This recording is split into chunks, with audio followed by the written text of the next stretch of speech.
Hello नमस्कार, स्वागत है आपका डेली करंट अफेयर्स क्लासेस में। करंट अफेयर्स आपकी प्रिपरेशन का इंपॉर्टेंट पार्ट है, तो जुड़ जाइए हमारे साथ। मैं लेके आता हूँ daily current affairs.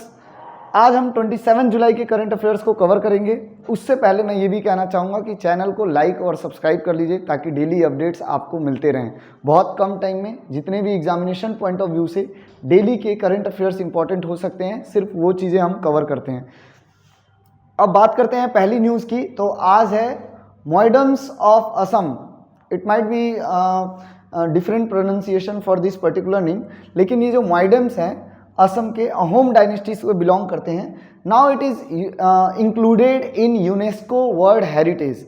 UNESCO is what? United Nation Educational Scientific Cultural Organisation, जो कि जितने भी अगर हम बात करते हैं एजुकेशनल पॉइंट ऑफ व्यू से, साइंटिफिक पॉइंट ऑफ व्यू से, कल्चरल पॉइंट ऑफ व्यू से, हेरिटेज साइट्स हैं, उसको एक रिकॉग्निशन देता है ये। और रिकॉग्निशन देने का मतलब ये हो गया कि वो उसकी एक इम्पॉर्टेंस है, सिग्निफिकेंस है, और गवर्नमेंट और प्लस यूनाइटेड नेशन की तरफ से फंड प्रोवाइड करता है उसको प्रोटेक्शन के लिए।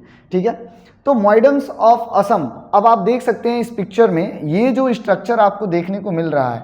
ठीक है, क्या स्ट्रक्चर है इसके बारे में हम बात करेंगे। माउंट ब्यूरियल सिस्टम, उस समय जो अहोम डायनेस्टी का एक ब्यूरियल सिस्टम था, जो कि नॉर्मली बिलोंग करता था किसको? जो नोबल फैमिली से थे, क्वीन, किंग और नोबल फैमिली के जो लोग होते थे उनको यहाँ पे ब्यूरी किया जाता था आफ्टर द डेथ, उनके क्लोथ्स के साथ, ऑर्नामेंट्स के साथ, या फिर उनके जो वेपन्स होते थे। तो ये एक सिस्टम होता था जो कि आप देखते हैं कि पुराने समय में ऐसे ही अलग अलग डायनेस्टीज़ के अंदर या जो सिविलाइजेशन थी उसके अंदर अलग अलग तरीके से ये ब्यूरियल सिस्टम होते थे। ये जो है ये मॉइडम्स का अपना एक ब्यूरियल सिस्टम था अहोम डायनेस्टी का। ठीक है, और नाउ इसको it has been included as UNESCO world heritage site.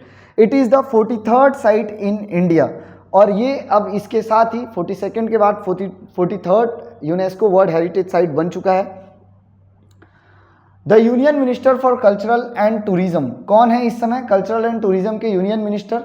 Gajendra Singh Shekhawat gave this information on 26 जुलाई 2024 की गजेंद्र सिंह शेखावत ने ये इंफॉर्मेशन दिया है। Decision to include the moidam of Assam was taken at the 46th session of the United Nation Educational Scientific Cultural Organisation world heritage site की। इनका जो 46th session हुआ था, जो ये मीटिंग हुई, वहाँ पे ये डिसाइड किया गया कि ठीक है, ये जो मॉडर्न जो एक ब्यूरियल सिस्टम है इसको हम यूनेस्को वर्ल्ड हेरिटेज साइट का रिकॉग्निशन दे सकते हैं। ठीक है, अगर हम बात करते हैं तो UNESCO world heritage committee session is being held for the first time in India at new Delhi, यानी पहली बार भारत के अंदर यूनेस्को की एक सेशन हुआ था जो कि 21 से 31 जुलाई के बीच में कंडक्ट करवाया जा रहा है। अभी हम बात करते हैं तो moidams of Assam, the mound burial system, जिसको माउंट ब्यूरियल सिस्टम भी कहा जाता है, अहोम डायनेस्टी से ये बिलोंग करते हैं और 3rd साइट है ये असम के अंदर, and north east to be included in UNESCO world heritage site. तो ये भी ध्यान में रखना है कि अगर हम नॉर्थ ईस्ट और असम की तरफ से बात करते हैं तो ये तीसरी यूनेस्को वर्ल्ड हेरिटेज साइट जो कि शामिल हुई है इस पर्टिकुलर लिस्ट में। ठीक है, इसके अलावा अगर हम बात करते हैं काजीरंगा नेशनल पार्क और मानस वाइल्ड लाइफ सेंचुरी, ये दोनों भी ऐड ऑन हो चुके हैं यूनेस्को की लिस्ट में, और ये हुए थे 1985 अंडर द नेचुरल कैटेगरी। तो उसमें अलग अलग कैटेगरी होती हैं क्योंकि it is educational, Scientific, cultural, तो इसमें जो कैटेगरीज आती हैं उसमें से नेचुरल कैटेगरी में ये दोनों नेशनल पार्क और वाइल्ड लाइफ सेंचुरीज़ को ऐड किया गया था। मॉइडम्स क्या है? होम फॉर स्पिरिट, मतलब एक तरह से मान लीजिए कि जो उस समय लीडर्स होया करते थे, किंग और क्वीन और नोबल, उनको मतलब ब्यूरी इस पर्टिकुलर साइट्स वगैरह पे जो मॉडर्न स्ट्रक्चर है इसके अंदर ब्यूरी किया जाता था। ठीक है, तो एक अपना ही तरीका था। ताई अहोम कहा जाता है, जो लैंग्वेज है ताई, वहाँ से ये निकल के आता है मॉइडम्स जो ये वर्ड है। ठीक है, और contain the remains of kings and royals. Tai Ahom who arrived in Assam in the 13th century, कहा जाता है कि ये 13 से 19th सेंचुरी तक रहे, 13 से 19th सेंचुरी तक लगभग 600 साल तक इन्होंने रूल किया, 600 ईयर्स तक इन्होंने रूल किया। और ये जो बना होता है स्टार्टिंग में ये वुड का होता था, लकड़ी का, फिर बाद में पत्थर का बनाना स्टार्ट किए, और बाद में जब और थोड़ा सा विकास हुआ तो आप देखेंगे बर्न ब्रिक्स, ठीक है, बर्न ब्रिक्स, बेकेड ब्रिक्स जिसको कहते हैं, उसको यूज़ करने लगे। अगर हम बात करते हैं यूनेस्को की, तो यूनेस्को क्या है? A world heritage site, it is a place that listed by UNESCO for its spatial, cultural or physical significance list of world heritage site is maintained by international world heritage programme, ये पूरी list को maintain करके रखते हैं, जो भी updation वगैरह होता है उसका ध्यान रखते हैं। And the UNESCO world heritage site categorise heritage into cultural, natural and mixed category, अलग अलग इसमें कैटेगरी है, और कल्चरल कैटेगरी है, नेचुरल कैटेगरी है, मिक्स्ड कैटेगरी है।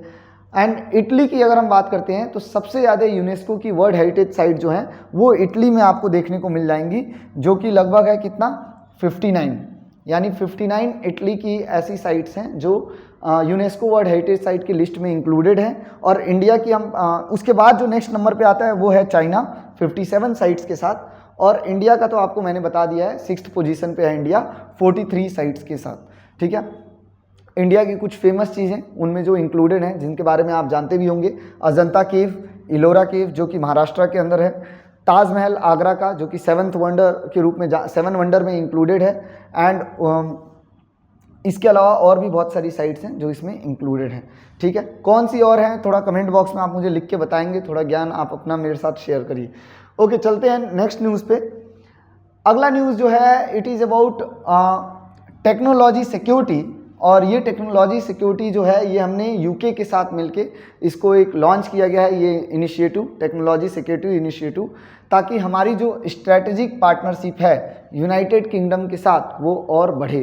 तो अभी रिसेंटली क्या हुआ था, यूनाइटेड किंगडम के जो डिफेंस मिनिस्टर हैं वो यहाँ पे आए थे टेक्नोलॉजी सिक्योरिटी में। ठीक है, क्या है ये इनिशिएटिव हम देखते हैं। Actually foreign secretary, not defence minister, United kingdom के फॉरेन सेक्रेटरी आए हुए थे, इनका नाम है डेविड लेमी, जो कि इंडिया की विजिट पे थे। And David Lammy was on a 2-day visit 24th और 25th जुलाई को।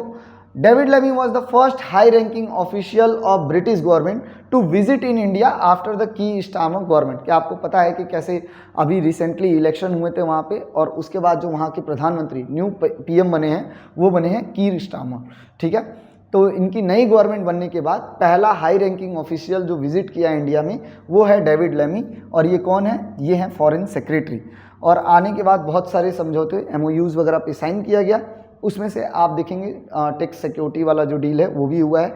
During his India visit David Lammy met the Indian external affair, कौन है, S जयशंकर से भी मिले, और हमारे नेशनल सिक्योरिटी एडवाइज़र जो कि काफ़ी एक्सपीरियंस रखते हैं इंटरनल सिक्योरिटी या एक्सटर्नल सिक्योरिटी में, दैट इज़ अजीत डोवाल, इनसे भी ये मिले।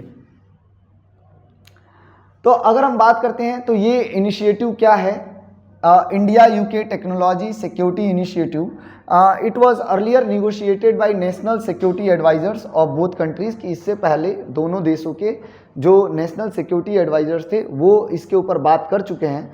अब इसको फॉर्मली लॉन्च किया गया है during Lammy's visit to India, and under the technology security initiative both countries will work together on crucial technology, जैसे कि क्रिटिकल मिनरल्स जो हो गए, telecom, semiconductors, artificial intelligence, quantum, biotech and advance materials, इसके ऊपर एक दूसरे को चीज़ें शेयर की जाएंगी, डिटेल्स इंफॉर्मेशन शेयर किए जाएंगे। तो ये एक समझौता इनिशिएटिव की शुरुआत की गई है। ठीक है, अगर हम यूनाइटेड किंगडम की बात करते हैं तो आपने देखा होगा कि कई बार ये आ जाता है कि यूनाइटेड किंगडम क्या है या फिर ग्रेट ब्रिटेन क्या है। आज ये डाउट आपका मैं क्लियर कर दूंगा, ग्रेट ब्रिटेन क्या है, या फिर हम सिर्फ जिसको इंग्लैंड मानते हैं, इंग्लैंड, उसकी भी हम बात करेंगे। दोनों तीनों को कई बार क्या करते हैं कि कंफ्यूज होके तीनों को एक सिमिलर वर्ड के रूप में यूज़ किया जाता है, कि कभी लोग यूनाइटेड किंगडम कह देते हैं, कभी ग्रेट ब्रिटेन कह देते हैं, या इंग्लैंड कह देते हैं। और बहुत ही सिंपल है, यहाँ पे हम समझेंगे। यूनाइटेड किंगडम एक सॉवरेन कंट्री है दैट कंसिस्ट ऑफ 4 कंट्रीज, यानी इसके अंदर 4 देश आ जाते हैं। ये यूनाइटेड किंगडम कहा गया ना, तो इंग्लैंड, वेल्स, स्कॉटलैंड और नॉर्दर्न आयरलैंड। अगर हम इसमें से नॉर्दर्न आयरलैंड हटा देते हैं तो ये बन जाता है ग्रेट ब्रिटेन, इंग्लैंड, वेल्स और स्कॉटलैंड। ठीक है, और इसमें से भी आप स्कॉटलैंड हटा देंगे तो ये बन जाएगा केवल इंग्लैंड और वेल्स मिला के आपका इंग्लैंड का यूनाइटेड इंग्लैंड बन जाएगा। ठीक है, किंगडम ऑफ इंग्लैंड जिसको कहा जाता है, और साथ में वेल्स। प्राइम मिनिस्टर मैंने आपको बता दिया, अभी रिसेंटली ये प्राइम मिनिस्टर बने हैं कीर स्टार्मर, और कैपिटल है लंदन, और इसके अलावा यहाँ पे जो करेंसी है पाउंड स्टर्लिंग, ये करेंसी चलती है। ठीक है, this is all about United kingdom. चलिए नेक्स्ट न्यूज़ पे चलते हैं। द हिस्ट्री ऑफ राष्ट्रपति भवन, दरबार hall and Ashok hall now renamed. ठीक है, तो अगर आपको याद हो इंडियन हिस्ट्री के अंदर, तो दिल्ली दरबार जो है 1900 समथिंग 9 में, अगर मैं जहाँ तक कह सकता हूँ कि दिल्ली दरबार लगा था और यहाँ पे जॉर्ज 5th जो थे वो आए हुए थे। और उसी समय से अगर हम देखें, ल्यूटियंस जो थे उनको ये जिम्मेदारी दी गई थी कि फिर दिल्ली को, क्योंकि उसी वक्त कोलकाता से दिल्ली कैपिटल शिफ्ट किया गया था, जो उस समय हमारी प्रोविंशियल गवर्नमेंट चल रही थी, या हम कह लीजिए कॉलोनियल गवर्नमेंट जो चल रही थी, ठीक है। और फिर बाद में आगे चल के उसी को राष्ट्रपति भवन बनाया गया। थोड़ा सा हम इसकी हिस्ट्री देखेंगे। अब राष्ट्रपति भवन के अंदर 2 हॉल हैं, जिसको एक का नाम था दरबार हॉल और दूसरे का नाम था अशोक हॉल। इनका नाम चेंज किया गया है। क्या नाम रख दिया गया है वो हम देखेंगे। President Droupadi Murmu change the name of Rashtrapati Bhavan hall on July 25। तो सबसे पहले तो ये जो दरबार हॉल है इसका नाम रख दिया गया है गणतंत्र हॉल, मंडप, हॉल नहीं, अब ये गणतंत्र मंडप कहलाएगा। जैसे अगर आपको याद हो तो दिल्ली का जो भारत मंडपम बना है, तो प्रगति मैदान को भारत मंडपम का नाम दे दिया गया है, वैसे ही ये हो गया गणतंत्र मंडप।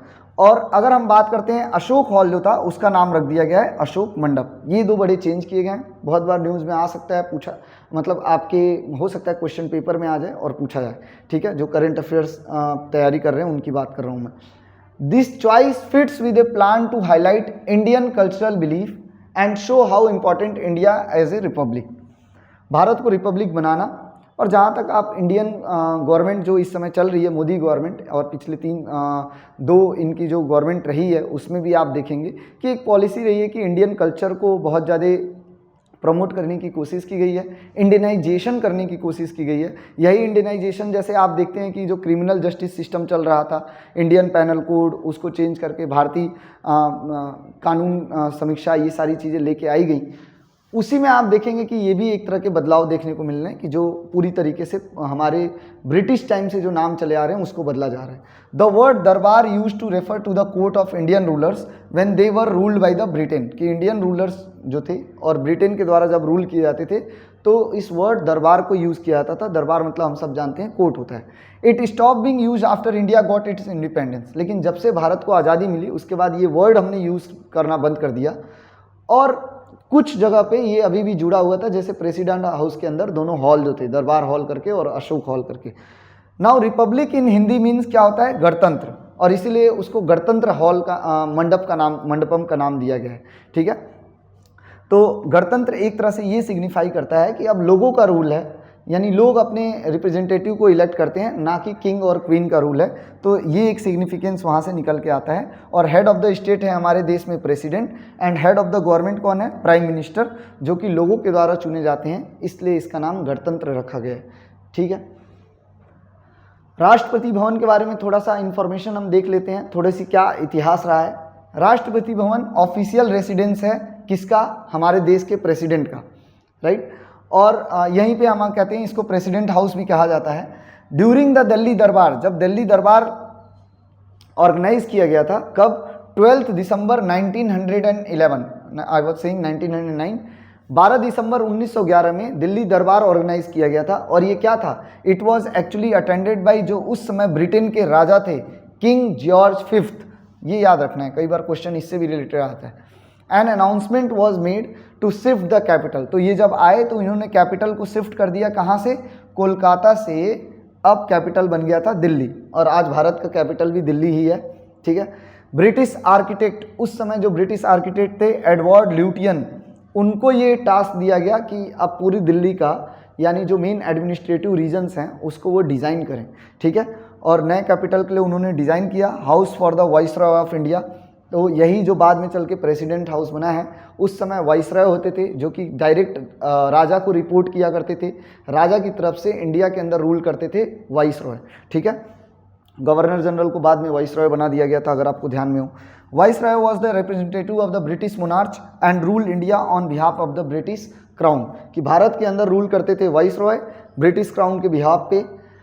Construction of viceroy house started during viceroy Lord Hardinge. एक क्वेश्चन ये भी आ जाता है कि किसके टाइम में वाइसरॉय हाउस का कंस्ट्रक्शन स्टार्ट किया, जो कि आज की उसकी अहमियत है कि हमारे राष्ट्रपति भवन के रूप में जाना जाता है। तो वो लॉर्ड हार्डिंग के टाइम में स्टार्ट हुआ था, 1910 से 1916 के बीच में ये रहे, and it was completed during viceroy Lord Irwin. उसके बाद लॉर्ड इरविन का टेन्योर आया जो 1929 तक चला, उस समय ये कंप्लीट हुआ। Lord Irwin was the first viceroy to live in the viceroy house and after independence the viceroy house was renamed government house. बाद में इसको गवर्नमेंट हाउस बना दिया गया 15 अगस्त 1947 को, and the name of government house was change to Rashtrapati Bhavan during the tenure of first president of India. और जब हमारे first president of India nominate किए गए, इलेक्ट किए गए, तब डॉक्टर राजेंद्र प्रसाद जो कि पहले हमारे देश के राष्ट्रपति थे, उस समय इस क्या कहते हैं गवर्नमेंट हाउस जो नाम पड़ा था, इसको चेंज करके रख दिया गया राष्ट्रपति भवन, और तब से ये राष्ट्रपति भवन ही कहलाता है। इसके अंदर जो 2 हॉल थे उसका नाम अब चेंज कर दिया गया। ठीक है, next news is about Mankind pharma acquires Bharat Serum and vaccine. कि मैनकाइंड फार्मा जो कंपनी है उसने अब भारत सीरम और वैक्सीन जो कंपनी है उसको लगभग 13,600 करोड़ रुपए में परचेज कर लिया है। ठीक है, so Mankind Pharma has entered into a definitive agreement to acquire 100% stake in Bharat Serum and Vaccines. तो पूरा 100% जो स्टेक्स हैं अब इनके पास चले गए हैं, यानी इन्होंने अपना एक तरह से इन्वेस्ट करके और सारे स्टॉक्स खरीद लिए। It is one of the world largest and most experienced private equity investor for an enterprise value of 13,630 crore अगर देखा जाए तो।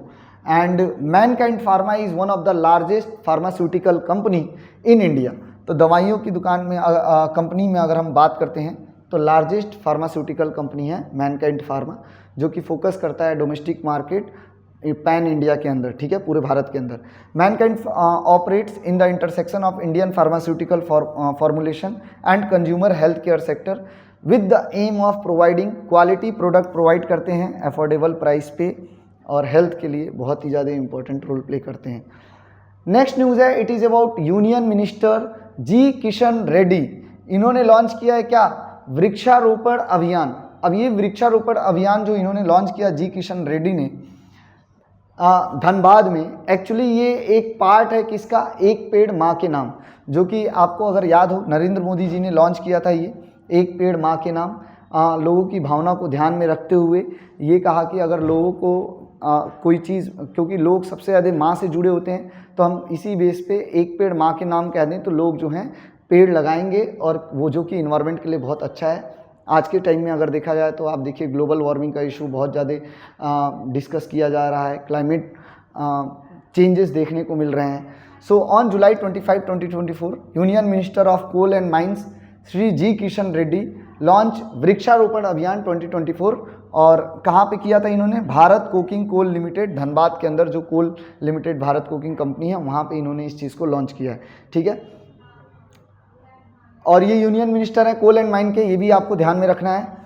जितने भी यूनियन मिनिस्टर हैं मैंने बता दिया है, क्योंकि मोदी 3.0 जब से बना है तो यूनियन मिनिस्टर्स किस पर्टिकुलर पोर्टफोलियो को बिलोंग करते हैं वो इम्पॉर्टेंट हो जाता है एग्जामिनेशन पॉइंट ऑफ व्यू से। ये प्राइम मिनिस्टर नरेंद्र मोदी के द्वारा इनिशिएटिव जो था एक पेड़ माँ के नाम, ये कैंपेन स्टार्ट किया गया था और लगभग 300 लोकेशंस पे इसकी शुरुआत हुई 47 डिस्ट्रिक्ट के अंदर, और इसी में 11 कोल लिग्नाइट बियरिंग स्टेट्स भी इंक्लूडेड थे। वृक्षारोपण अभियान 2024 एक सिग्निफिकेंट स्टेप है कोल इंडस्ट्री इन्वायरमेंटल गोल्स के लिए अगर हम देखें तो, क्योंकि कोयले से भी बहुत ज़्यादा आप देखोगे पॉल्यूशन तो क्रिएट होता है कोल बर्निंग पे भी, और उसी के तहत देखा जा रहा है कि ठीक है उसकी थोड़ी भरपाई की जाए, ये पेड़ पौधे लगा के और इकोलॉजिकल बैलेंस बना के रखा जाए। ठीक है, ये थे आज के इंपॉर्टेंट करंट अफेयर्स। इसके अलावा जैसा कि मैं हमेशा आपको बताता हूं कि there are certain more topics जिसको आप रिसर्च करके इनके ऊपर पढ़ सकते हैं, जो आपकी नॉलेज को इन्हांस करेंगे, आपकी प्रिपरेशन के लिए हेल्पफुल रहेंगे। जैसे कि एक टॉपिक हो गया ultra high net worth individual, क्या है ये, इसके बारे में पता लगाने की कोशिश कीजिए। आर्टिकल 371A क्या है, आपने 370 तो सुना हुआ है, 371A of Indian constitution what it is. Simultaneous election का क्या फंडा एक लेके आया गया है कि साइमल्टेनियस इलेक्शन या फिर वन नेशन वन इलेक्शन वाला क्या कॉन्सेप्ट है। Situation of government job in India, आज के समय में भारत के अंदर देखिए मारामारी है गवर्नमेंट जॉब के लिए, तो इस समय क्या सिचुएशन है उसको पता लगाने की कोशिश करिए। और जैसे कि अभी बहुत सारे पेपर लीक वाले मुद्दे भी काफ़ी हाईलाइट हो रखे हैं, तो उसको लेके भी इस पर डिस्कस किया जा सकता है। What are the ethical and moral implication of robotics and artificial intelligence, कि रोबोटिक्स और आर्टिफिशियल इंटेलिजेंस जो कि फ्यूचर है ठीक है, उसमें एथिकल और मोरल इम्प्लीकेशन क्या हो सकते हैं, ये एक बहुत ही हाईली डिस्कस करने वाली बात हो जाती है। ठीक है, अब जैसा कि हर बार हम करते हैं कि जो हमने पढ़ा उसको MCQs के थ्रू एक रिवीजन करेंगे ताकि ये चीज़ इसी क्लास में कवर हो जाए। Which is the 43rd site of India to be included in the UNESCO world heritage site. और जैसे मैं आपसे ये क्वेश्चन कर रहा हूँ, जब भी आप ये वीडियो देख रहे हैं, मेरे साथ साथ कमेंट बॉक्स में आंसर करके आप सेल्फ चेक कर सकते हैं कि आपकी प्रिपरेशन कितनी अच्छी हुई जब आपने पूरा वीडियो देखा। तो 43rd साइट कौन सा है, ये है moidams of Assam. Who is the union minister for culture and tourism. आज के टाइम में कल्चर एंड टूरिज्म के यूनियन मिनिस्टर कौन है, गजेंद्र सिंह शेखावत। ठीक है, क्या कल्चर एंड टूरिज्म के यूनियन मिनिस्टर गजेंद्र सिंह शेखावत है? Need to check this thing. एक बार कमेंट बॉक्स में आप लिख के बताइए कि कौन है union minister. Next, India has recently launched a technology security initiative with which country. किस देश के साथ? यूनाइटेड किंगडम के साथ। Who is current foreign secretary of United kingdom. Foreign secretary कौन है? अब वहाँ पे सेक्रेटरी बुलाया जाता है, हमारे यहाँ मिनिस्टर कहा जाता है। ठीक है, तो फॉरेन अफेयर मिनिस्टर हमारे साथ यहाँ एस जयशंकर हैं, और वहाँ पे कौन है इस समय? David Lammy. What is the new name of दरबार हॉल इन राष्ट्रपति भवन। कि अब नया नाम क्या हो गया है, इसका नाम रख दिया है गणतंत्र मंडप। What is the old name of Rashtrapati भवन। राष्ट्रपति भवन का ओल्ड नेम क्या था? तो इससे पहले आप देखिए तो ये वाइस रॉय हाउस होया करता था, तो हम कह सकते हैं वाइस रॉय हाउस। ठीक है, who among the following design the Rashtrapati Bhavan. तो किसने? ल्यूटियंस दिल्ली बार बार कहा जाता है, एडवर्ड ल्यूटियंस आर्किटेक्ट थे, उनको बोला गया। Who was the first president of independent India. इससे इजी क्वेश्चन क्या आएगा, that is Doctor Rajendra Prasad. And recently who acquire 100% stake in Bharat serums and vaccine from Advent International. तो किसने एक्वायर कर लिया है? मैनकाइंड फार्मा ने। ठीक है, कितने रुपए में वो भी आपको बताना है, कमेंट बॉक्स में लिख के बता दीजिए कितने करोड़। तो ये थे आज के करंट अफेयर्स। आई होप ये सेशन आपके लिए काफ़ी हेल्पफुल रहा होगा। This is all for today. Thank you everyone.